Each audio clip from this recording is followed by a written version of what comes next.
oras. It is now free, alas 3:32 ng hapon ngayong Thursday ng afternoon. Umuulan. Pero sige lang.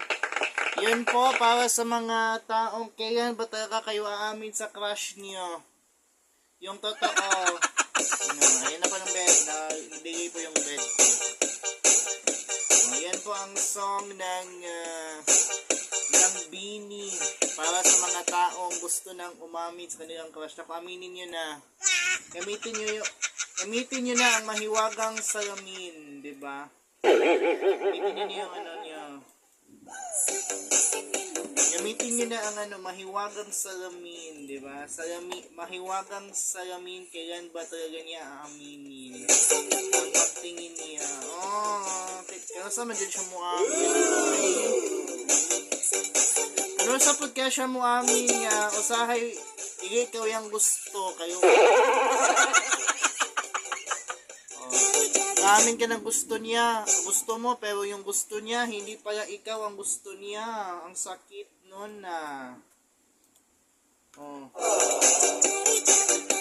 Kaya bitang nakay-feeling sa katao. Pero di ito, wala di siya feelings ni mo. Ang sakit naman nun. Anyway, kasama di po ngayong hapon ng first day, May 23, ayun yung Kuya Boy ngayong hapong ikay. Ako po ang bahalang magpapasay na inyong afternoon. Ako na po ang bahala sa inyong mga tugtugan, mga magandang tugtugan.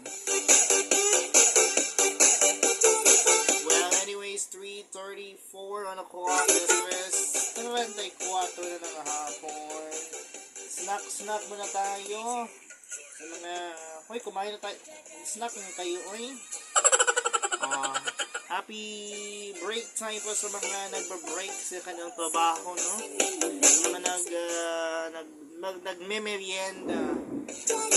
Ano bang merienda niyo? Sana bigyan niyo po ako. Sa mga nagkakape dyan, dahil ang lamig sa labas, umuulan, as in super lumalamig, super yakas ng ulan. Huwag muna kayong lumabas. Anyways, sa mga gustong join sa ating kulitan, samahan niyo po ako hanggang alas 5 ng hapong no? Siyempre, of course, kasama ang inyong kuya ng bayan, Kuya Boy. And ito na po ang ating next song para sa mga kabog na kabog ngayong hapong ito. Feeling nila ang ganda nila, pero hindi naman pala, joke lang.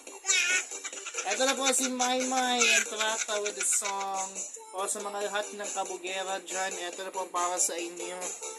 Kuya Boy, para sa buyag sa hapon.